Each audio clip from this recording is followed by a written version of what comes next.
Привет! В этом видео я решил рассказать о недавнем походе, заплыве на каяке по одной замечательной речке. И вот у нас запланирован выезд в пятницу с переночевкой в субботу, дальнейшее передвижение всего участка, ночевка суббота на воскресенье и воскресенье выход в 14:00, потому что в 16:00 мне нужно было быть обязательно в Минске. Вот такой вот лимит. Начинаем наше путешествие с холодничка. Холодник был хорош. Теперь main dishes.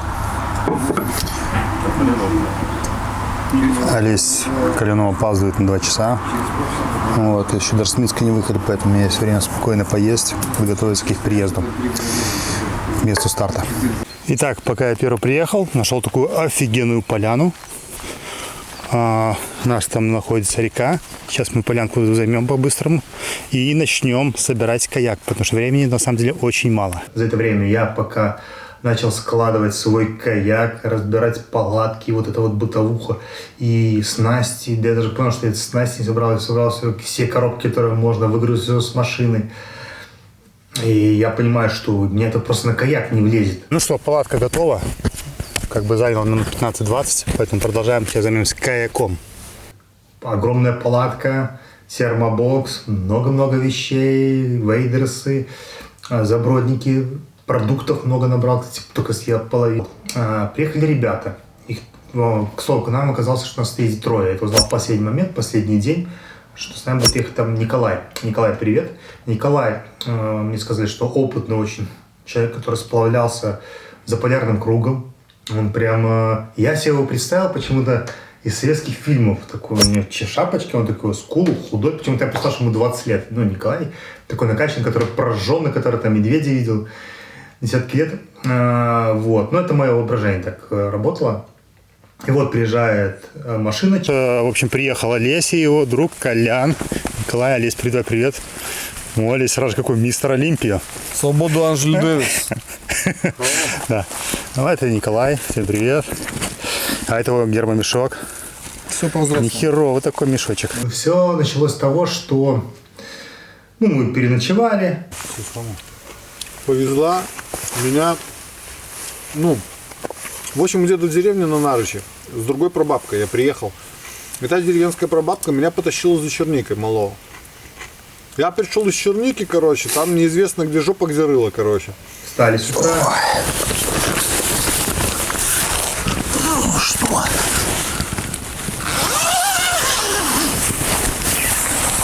Опа! О, Олесь.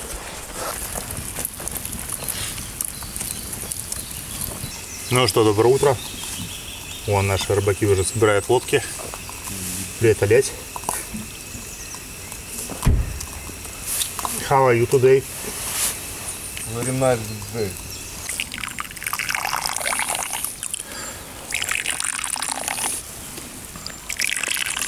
И мне немножечко. И начинаем двигаться. Я понимаю, что мне не влазит даже палатка. Я ее кладу Олесю, Олесь в лодке. Он оказался довольно такой стандартной внешности мужик, очень приятный. Видно, что действительно много путешествий, живет этим. У него покрафт, такая лодка специальная, которую я называл. У него все помещалось в один небольшой рюкзачок. И все вещи он как-то быстренько все сложил, все сел, он там чуть ли на желез садился. То есть у него все, каждая вещь только необходимая была.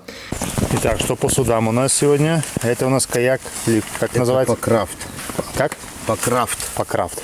Так, такой очень компактный, видно, что уже повидал жизни. Олесь все-таки такой более увлеченный человек. Видно, что он не настолько далеко ушел, хотя, мне кажется, они вместе с Николаем начали заниматься. Вот он не так далеко ушел именно в туристическом направлении. То есть он увлеченный, да, в меру.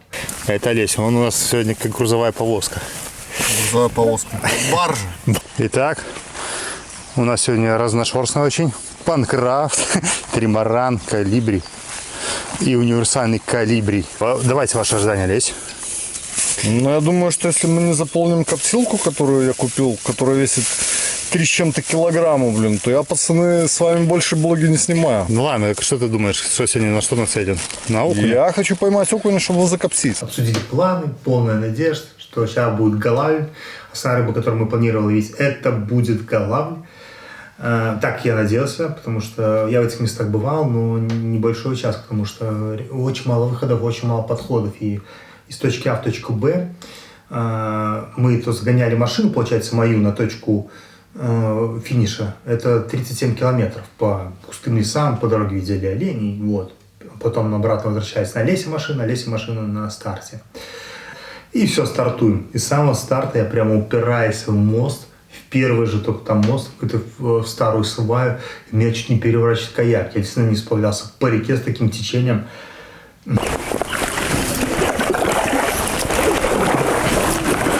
Ёпта. Оп.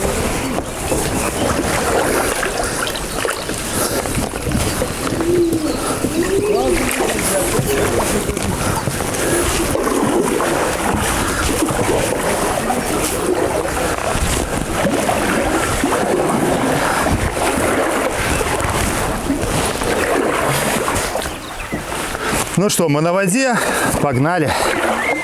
Сломал коробку свою воберную. Так, тут что на месте? Воды полный каяк. Перегружена лодка, короче. Я просто, все там, я понимаю, что только старт, а мне еще таких порогов, ой, сколько предстоит. А у меня уже колбасится во все стороны. И тут мне, понимаешь, что я иду без привода, на весле. Не заблокировал рули. Вот, понимаю, я вообще не понимаю, как ловить рыбу в таких условиях, потому что действительно течение очень быстрое. Мы начинаем сплавляться, река мутнейшая, ничего не видно. Сразу же упираемся в лодку. То есть места, которые я сразу планировал, где словить головля, где были у меня выходы и выходы жереха. Там лодка стоит, люди прокидывают блесны. Но вода молоко, ничего не видно. Понимаешь, что сразу же несколько раз уменьшили шансы на поимку именно головля. То есть тут основная рыба должна быть щука, либо окунь будет. Ну, может быть, головль, это маловероятно. Потому что, во-первых, у него нерест как раз самый пик сезона нереста. А во-вторых, мутная вода. Короче, выплыли, вода мутная. Перед нами вон рыбачки тоже. Разворот на месте. Сейчас мы пропустим. Привет, Николай. Как дела? Как рыбалка, клюет что? Мы такие тут друг друга восьмерочкой выписываем. Тут. Так, пацаны пока ни хера не ловят. Тренируются. Олесь вырвался вперед на своей ПВХшке. Говорит, будет отставать. Твои лодки ракеты. Ну, наша баржа. Что мы делали без Олеся этого? Тихий покрас. Как-то я быстро отрываюсь от ребят. Настолько, что потом ждал их полчаса, наверное, на своем каяке на весле. Итак, пацаны отстали безнадежно, что-то я оторвался от них. Даже не знаю, что делать. Ждать или кого-то найти перекатик, наверное, где покрасивее. Там покидать. Но красота неописуемая. Немножко каяк перегружен, конечно, по весу. Но как есть. Управление здесь легко. Вот так повернул. Сразу же курс меняется. Все клево. Природа супер. Просто эти виды посмотреть. Какая красота. Клюет что? А? Клюет?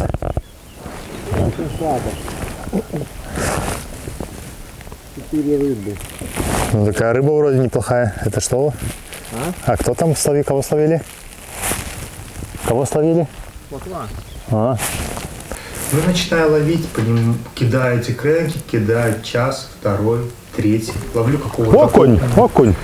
Да, этот окунь Ну так вот. большой. Ну, берем или нет? Короче, мы такого окуня не берем. Пока-пока будешь жить. Ой, куда это запал? Получаю небольшую поклевку на вобер микротапин, который ты новый. Понимаешь, что это был не головль, скорее всего, окунь был. Вот. После этого на одном перекатике ловлю какого-то еще одного окуня. Да, вот на такую высоту поднимается березина. Элементарно. Вот здесь и кусты, то есть 2 метра, это стабильно. Она поднимается. Да и вкусно видно. немножко разогнались. Хорошее место, кстати, покидать надо. И на этом я все равно начинаю упираться в головлину. У меня почему-то хочется головля. Я на самом деле пару приманок все взял по микрощуке. Остальное была головлиная тема. Потому что приман вещей можно было взять немного, потом взял маленькую коробочку, запихнул все, что можно. Жерри, голавль, чуть-чуть щуки, окунь. Мне казалось так. То есть по щуке вообще небольшой диапазон приманок был. И на одном месте решаю подождать, когда начинается сильный дождь. И там вижу, конечно, выходы жерика. Так, ну что, нашел такое местечко под дубом. Ждем ребят. Где они там, не знаю. Тут головли. Я думаю, они тут есть. Каяк пока оставил вот так. Ну, собственно, вода холодная, земля тепленькая. Класс. Так, зачем ты полез? Так, первая рыба есть. Это даже рыбой сложно назвать. Ну, прикольно, что на нее рыба реагирует.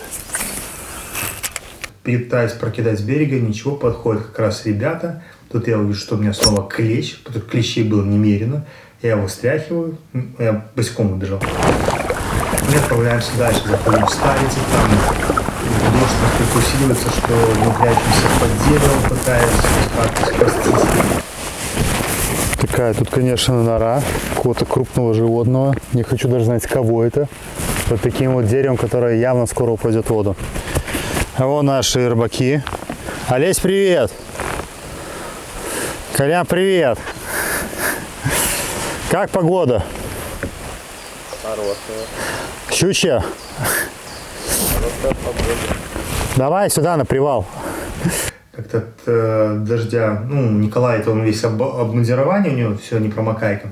А мы так еще не успели одеться. Олесь по дороге там все время булки ел. А Николай, он один раз в день поел с утра, и все. Он даже ничего не хочет есть ни в обед. У нее только вечером может чуть-чуть съесть и лечь спать. Все.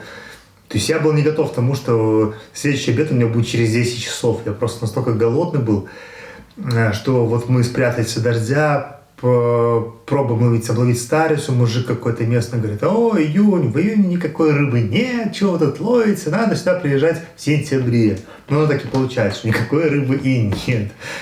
Вот. И, ну, ребята по дороге ловят олесь, в частности, щук. По-моему, всего за поездку олесь ловил около 7 щук. Там, по-моему, не знаю, 3-4 окуня, может больше. Мы должны были словить по плану окуней, еще больше олесь попросил, чтобы закоптить. А к концу клевали только маленький окунь, что мы их всех выпускали. Вот. Щуки как-то не ловилось крупная, все какая-то мелочь. Наконец переодеваемся. Я одеваю уже все, что можно в обмундировании, прячу камеру, потому что сажусь на привод. Если совсем коротко, то вот так вот поливает целый день. Я одел вейдерсы, наконец-то пригодились мне. Ну и все, и планирую сейчас... Весь перевал бессмысленно делать, все равно беседки нет, а вот половить щучку сам это будет. Короче, вот такой вайб рыбалки. Коля, привет! Ну как, есть рыба? Есть. Да? Она что взяла? Кто взял? Когда не взяла и все. Тут прекращается дождь. И я такой весь распаренный, едем дальше. Или педальный привод, одели вейдерсы и прекратился дождь, как назло. Ну или хорошо. Сейчас немножко погоняем тут. От пацанов отойдем, чтобы не мешать им. Посмотрим, что тут за глубина. Так, только что место нам сказало, что бесполезно тут ловить до сентября. Так что окуня нам не видать. На что ловите? На карася. А карась есть тут? Вода теплая-теплая, тут 20-24. На речці то зловиться головля. Да, на реце, да. Тут мы щуку окуня. Закоптить хотим окуней пару. Короче, первое озеро нам ничего не дало. Погнали с пацанами и дальше по реке. Откуда стартуете? Не знаю.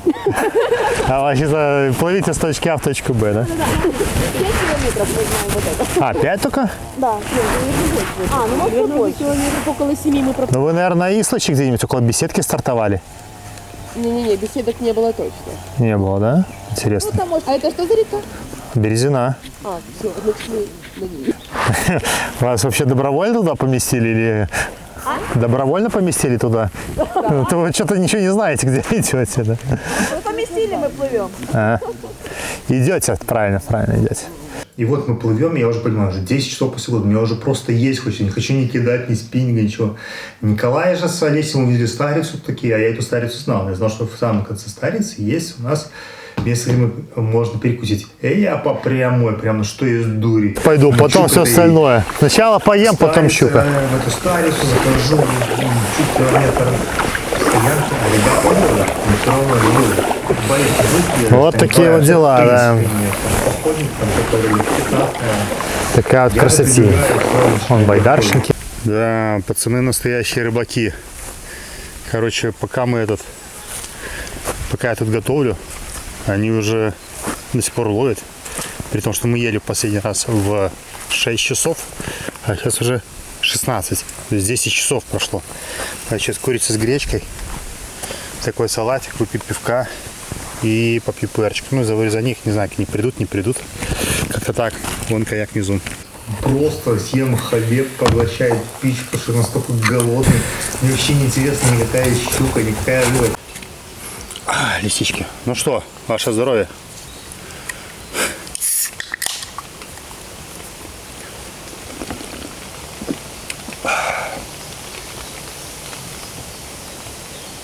Из чугуна сделаны. Они рыбу готовы ловить даже когда голодные. Хочу поесть. Завариваю чай, это все, в районе 40 минут они только приходят, быстро перекусывают Олесь. Николай же ходит, ничего, изучает просто, местность, все, вот он даже не сидел.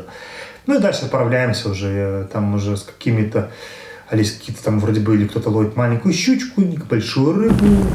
И мы доходим до какой-то финишной точки промежуточной, слава богу. Как классно. Идем уже полдня. Видели Пашу предатора, мышления хищника, привет. Так на него засмотрелся, что попал под расческу, это когда дерево свисает. Сам-то не повредился, а вот мой спальный мешок и спальные принадлежности упали в воду. Они были в мешке, но я думаю, все равно немножко промокло. Короче, как-то так. Паша, привет. Интересная река, рад был увидеть. И следом сразу же Олесь ловил щучку нам на ужин. Сейчас будет видео. Так, нам кажется, Олесь наконец-то добыл.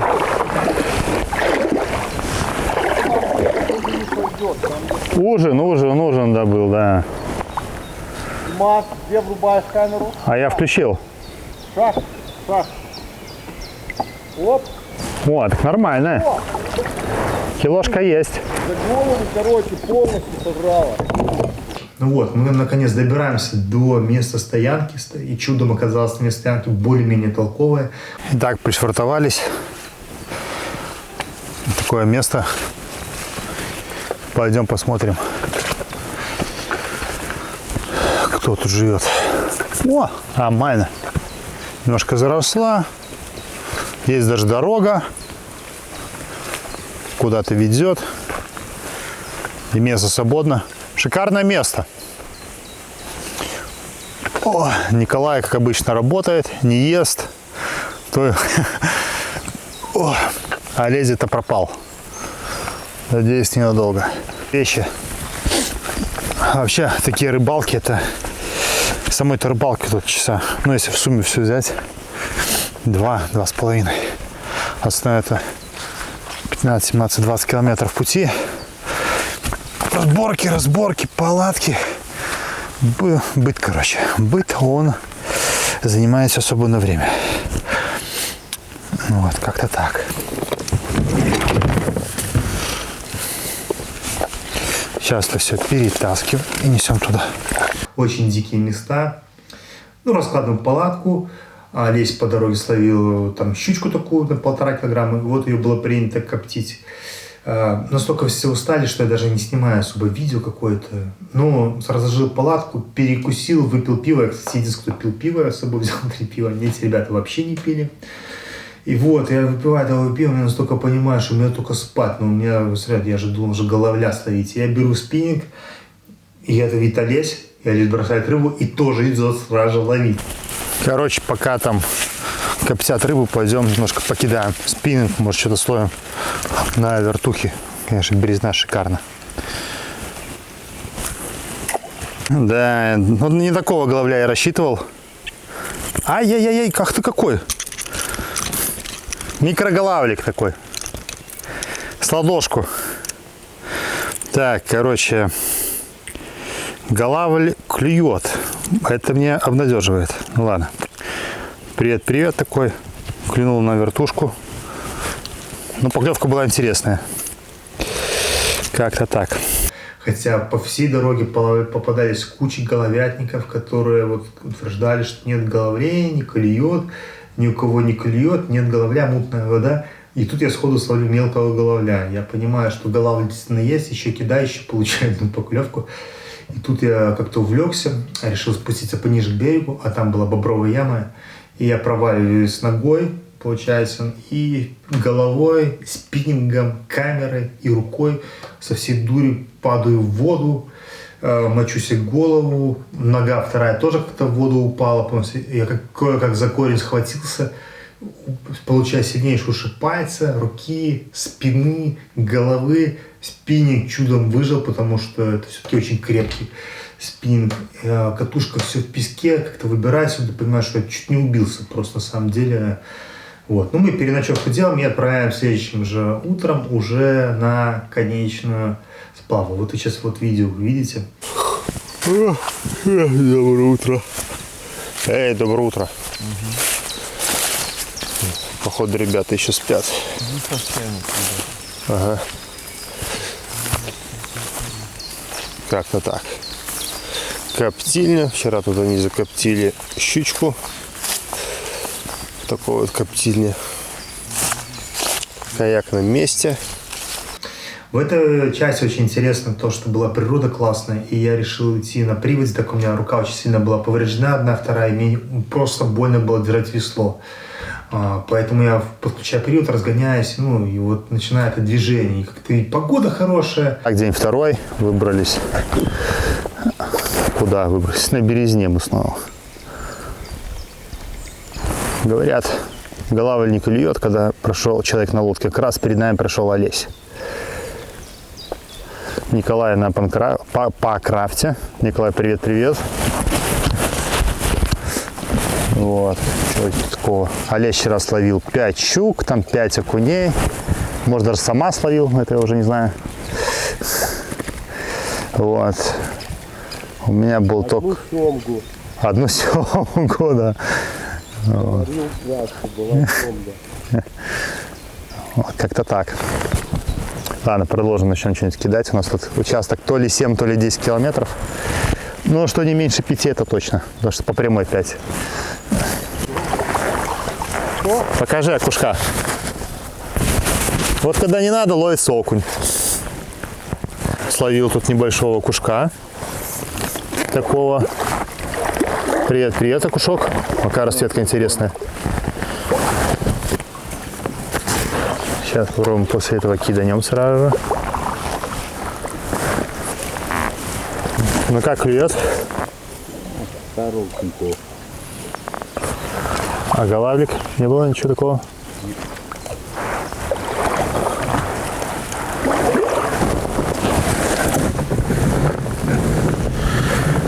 Какая красота тут, а? Ваше здоровье. Кто чайку хочешь, может?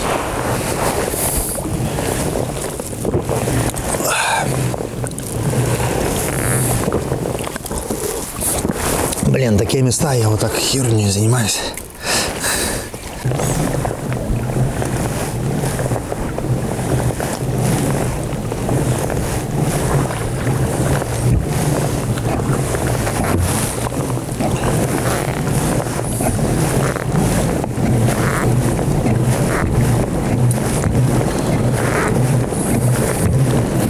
Олесь получает зачетные поклевки, там щук, окуней, очень меня потрунил по поводу моих приманок, то что типа, ты вот ничего не ловишь. Ну, я действительно не получил там буквально там не больше 5 поклевок и 3 реализации. Ну, хоть какой-то маленький главный, 4 реализации. Тут, ну, я все-таки думаю, из принципа надо словить рыбу, словлю какого-то окуня, еще одну поклевку получаю, потом еще одну. То есть, как бы рыба есть, уже маленький вот этот червячок, что сорван, потому что надо же отметить, не в холостую. Но, конечно, не та рыба, которую хочу. Я понимаю, что, может быть, я щуку хочу. И тут, как назло, я снимаю лесь, он ловит одну щуку и сразу же выбрасывает в место, откуда я снимал. Еще одну получает, более крупную. Эту щуку он, кстати, с собой забирает. Так.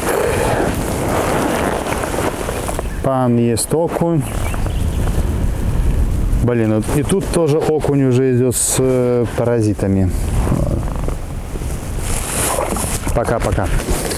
Ну. О. Щучка. Пойдем поплывем. На камеру было слово «хорошее». О, молодец, Олесь. Щуколов, какая номер? Сегодня Вообще. А за 2 дня 7-я? 7-я, да. Готов смотреть? Хоп. О, вот это щука. Но лучше, чем ничего. Ну, щук мы отпускаем, покажи, Олесь. Что-то это не сильно красиво пока. Давай, Олесь. Опа. Все, пошла. Сделаем круг почета вокруг Олеся. О, это уже, может, та же самая? Да, та же самая. Это крупнее, кстати. Давай, покажись-ка. Вот, нормальная щука. И где-то на забросе ловит окуня, Николай ловит окуня. Короче, ребята довольны, наслаждаемся поездкой. По дороге попадаются шикарные места. И везде рыбаки как-то не очень довольны тем, что говорят, блин, тут нету рыбы. И спрашивают, откуда вы пришли. Мы говорим, мы пришли, вот назову реку с Кислочи, Березной. Они спрашивают, как Кислоч? Мы говорим, тоже мутная. И Березна мутная. Мы понимаем, что вода здесь еще более светлая, чем там. Ребята очень нацелены, оборудованы, вот они все ловят. Я понимаю, эти места шикарные, там с берега надо оставаться, и туда надо обязательно вернуться. Вот, но... Ну как, привет?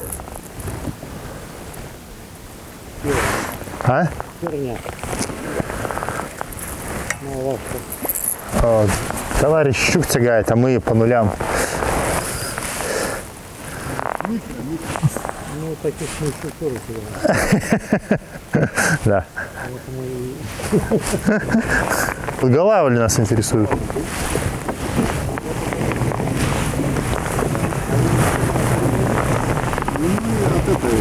Кислочи. Кислый сюда. Ой, не. То же самое. Нет, такая же, там еще грязнее, здесь почище. Здесь почище даже. Смотри, какая тут плотность населения. Ну, чуваки отдыхают нормально, с уровнем. Я вчера одного с дуру с берега только словил, и все. И 0.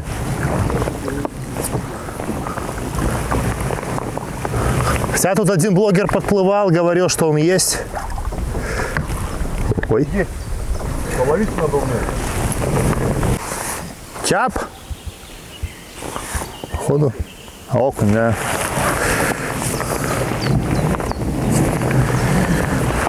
Окунь есть, головля нет. Так что, Паша, пока не ловится головль, чтоб там не говорил.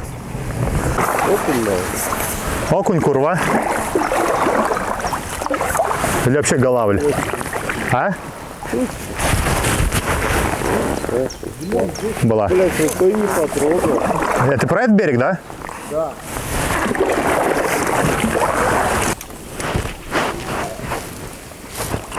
Вот ты прошмыгнул как. Я так могу. Да. Вот что значит осадочка минимальная.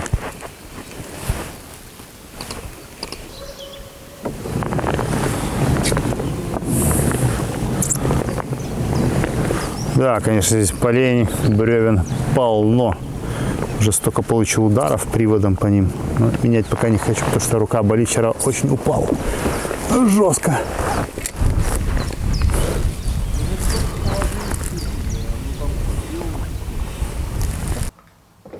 Мы идем дальше, видим по дороге плот какой-то с мужчин, которые там, пожилых людей, которые 50 лет сплавляются на этом плато огромном до какой-то точки. У них все так организовано, плот сделан 2,5 на 5 метров с покрышек. Я вот потом, может, ставлю видео.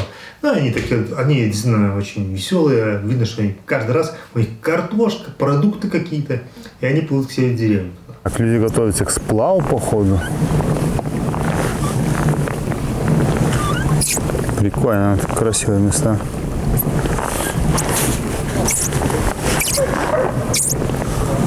Здравствуйте. А вы куда путь держите? Балтийское море. О, это хорошо, да. Туда же, увидимся там. Увидимся в Клайпеде.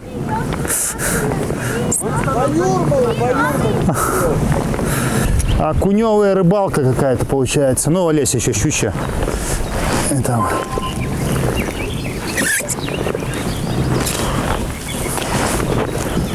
У меня, кроме окуней, сегодня и вчера ни хрена и нету.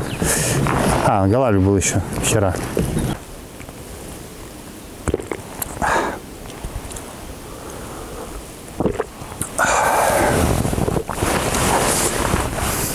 Какая красота.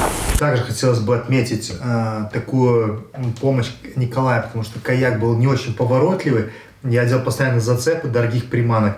Николай, он по крафте умудрялся за какие-то самые крачи заходить, сцеплять мои дорогие вобры, находить их на небольших участках деревьев. Потому что течение такое большое, быстрое было, что просто тебя моментально уносит. И как-то вот, он мне очень помог в этом плане. Николай, он спас мне уже столько сегодня и вчера приманок. Вы помните этого героя? Сигареты в зубах, на покрафте сидя.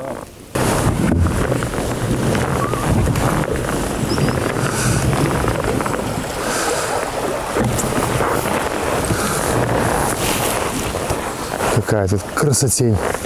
Какие дубы красивые. Хорошо, что ветер в конце включили. Включили в конце, да. Я боюсь уже быстро идти, потому что такое бревно, как аж подбросило. Ну что, место финиша. Колибри. О, Олесь и Колибри приплыли на месте. Приехали. Ты доволен рыбалкой? Да. Это значит доволен. Ну что, Николай, ты доволен рыбалкой? Да. Николай, открой мне на это. На какие-то эмоции. Но все-таки давай, ты так много путешествовал по разным рекам. Твое мнение об этой реке? Да, Неинтересная река. Неинтересно? Не, ну для себя неинтересная. В плане похода совсем неинтересная. Хотя надо где больше перекатов, чтобы было жести какой-нибудь или что. Она поуже была. А, поуже, да? Ну, 2 раза уже. Ну, спасибо в любом случае за путешествие, Взаимно. за то, что помог выручить эти бобера из топ-10, которые не ловят, по мнению Олеся. Вообще шикарно проведенное время. Так что в целом я рыбалкой доволен. Олесю и Николаю огромный привет. И единственный минус, который я вот для себя понял, что я бы хотел все-таки, если бы эта рыбалка была не настолько вот ограничена по времени, где мы должны провести точка А, точка Б, если головлина останавливается на точке, где перспективные, и обкидывать, наслаждаться видом, чуть больше на перерыв, пускай это меньший участок, но именно обкидывать точные места, вот как это делает, допустим, Салай Фишинг. Это мое вот такое единственное мнение, оно бы дало более позитивный результат. Но в целом я очень доволен, всем рекомендую. Я здесь занудный видос. Пока. Хотя что говорить, вот можно говорить много об этой природе. Ну, какая она замечательная. Просто вот давайте немножко прервемся, послушаем эту шикарную игру природы.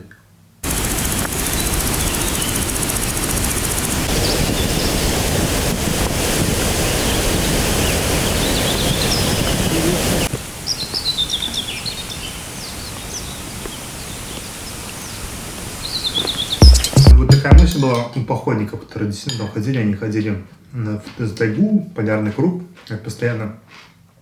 Вот.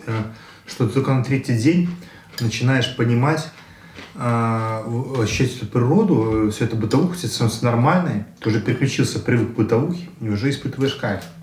То есть ты уже ближе к природе, чем это. То есть ты, так говорит, 2 дня только на раскачку. Первый день ты такой старше, второй ты уже начинаешь платить, а третий ты уже адаптируешься. Когда у них 2-3 недели походы, там, вот тогда ты уже понимаешь эту точку и получаешь такое удовольствие. Вот просто когда уже бытовуха вся понятна, где, что, как, это уже нормальный образ жизни. Ты же попал в незнакомую среду, и вот так.